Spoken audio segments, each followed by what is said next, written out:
Hey guys, what's up? This is Ed here, and so I wanted to talk about the last few games about the Warriors. So it really has reflected based on what their season has been, right? Essentially, they played good against the not so great teams, but then they played bad against the good teams, right? Mainly the Lakers and the Clippers. The win against the Jazz was the really surprising one, but I guess everyone can have an off day, and I guess the Jazz are having a tough time winning right now. But it has been really up and down. It has been representative of their whole season. Now they came off a great win against the Grizzlies, right? No one kind of really expected this to be a blowout for much of the game, right? I know it's the final score says it's 116-103, but it was a 25-point game at one point, and I think the Warriors just let up a little bit in the fourth quarter, and that happens. Fatigue happens, right? I don't know what's up with Jordan Poole, man. Right? He is like what we expected him to be when we drafted him. Right? He's getting buckets now. And consistently too. It's not like a 8 of 19 shooting or like 7 of 20, like 7 of 18 shooting. No, this is like above 50%, and this has been happening for the past few games. He's looking more aggressive. He's looking to perhaps get his own shot, and he's getting the good shots too now. It's not necessarily just tuck up whatever he got. Now he's moving off the ball. He's getting to his open shots. And he has kind of carried us at times. That is, I never thought I would say that, but he at times has carried us. That's, you know, and that's great for him. Andrew Wiggins, a 40 piece tonight, this these past few games, it hasn't really like he hasn't really stood out. I know that he's had a couple of 20 pieces, but he just hasn't really stood out. And tonight he just hasn't really stood out. And tonight he stood out the best, right? I believe he had a career best 27 in the first half. That's great for him. Now he did cool off a little bit in the second half, but he got a 40 piece for us, man. And shout out for Kelly Oubre, right? I think he was gonna be held out, because I think his wrist was bothering him or something like that. But because the Warriors were so depleted, he had to play. Now he didn't have a good game by any means necessary offensively, but defensively he was active. And Draymond, he's now really becoming a leader for this team, right? He understands that he can communicate to these guys, and these guys are bought into whatever he's saying. They're bought into whatever he does, and that's great. And Steph, being Steph out there, I think he needs more help, right? And he needs more consistent help, right? We've seen these past like few games where he's trying to grill it in his teammates, perhaps like let's get something going, right? That is not bad chemistry. That is, trying to get your team going. That is perhaps, trying to get your team motivated, because at times they look so unmotivated to play, and there are all these defensive miscommunications. Like, how did Montrezl Harrell end up scoring double figures in one quarter? That's because the Warriors kept on miscommunicating, and then the lead grew as much as like 13, right? The Warriors kind of got cold in the second quarter against the Clippers, and they got cold against the Lakers in the second quarter, right? And that lead for the Lakers kept on growing and growing and growing, and it kind of became insurmountable. And I think Steph is calling out for a better consistency. That's fine. Let him call out for a better consistency.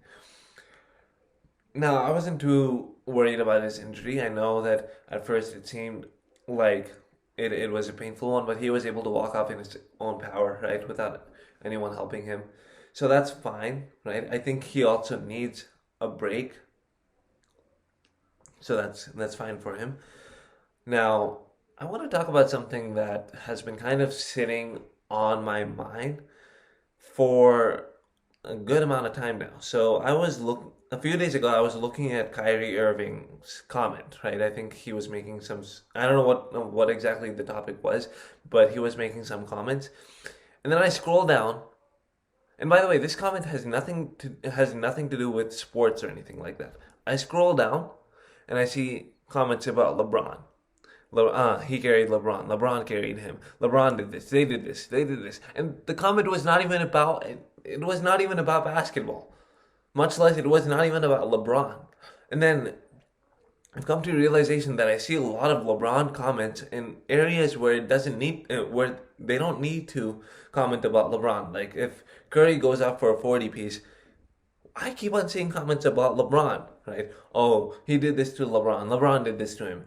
I don't care. I'm here to just, see the 40-point game from Steph.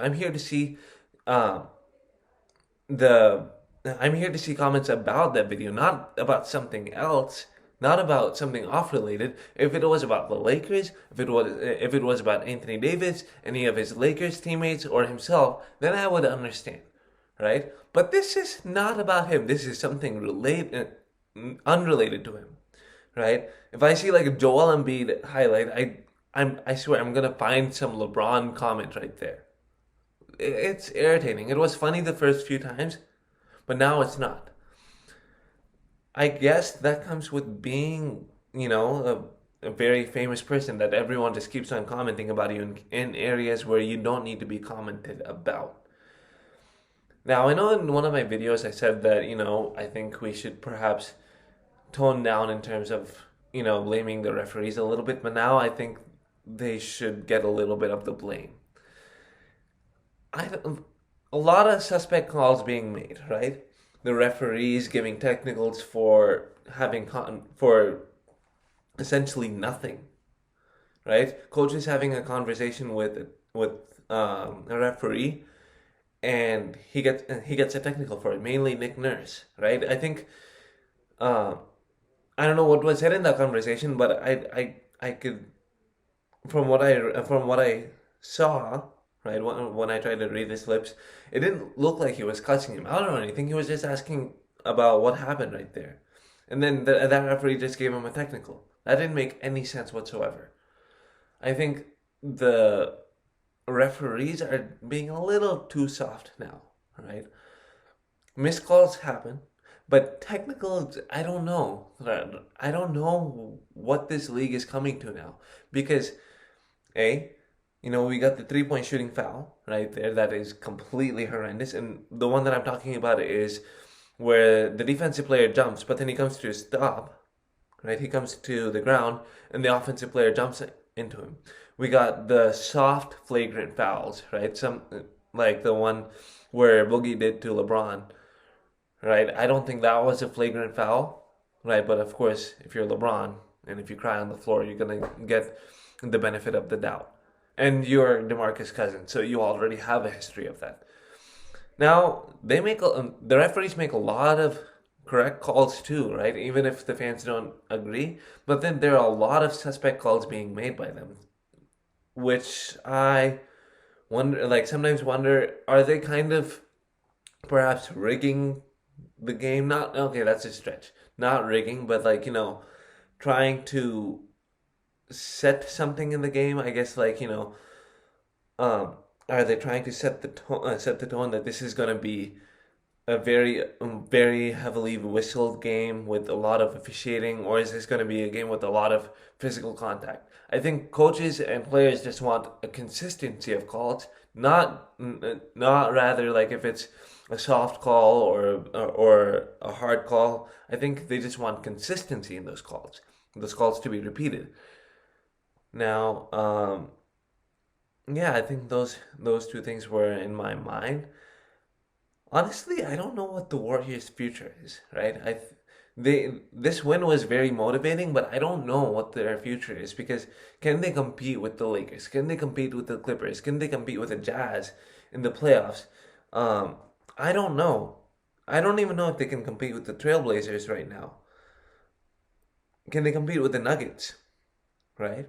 I know they can compete with San Antonio. They won the season series against San Antonio. Maybe they can compete with Dallas, but I don't know what their level is in the playoffs. And now I know they have a lot of championship experience in Draymond and Steph and um, Kevon Looney, right? But championship experience versus talent, who's gonna really win that? We don't know. Right now, it seems like the talent is winning over championship experience at times, right? I think the Lakers, like if they match up against the Lakers, I think the Lakers might win. Maybe in six, maybe in five, depending on the Warriors' consistency. I don't think the Warriors have enough to pull out of a playoff series. Right? If they do somehow like figure it out everything by the end of the season, then maybe my opinions will change. But right now, my opinion is the Lakers are going to beat them in the first round. If the Lakers are the first seed, right? I think the Warriors maybe they'll get the eighth seed, maybe seventh, if lucky, maybe sixth, right? I don't think Utah can maintain that first seed because right now they are kind of cold, right?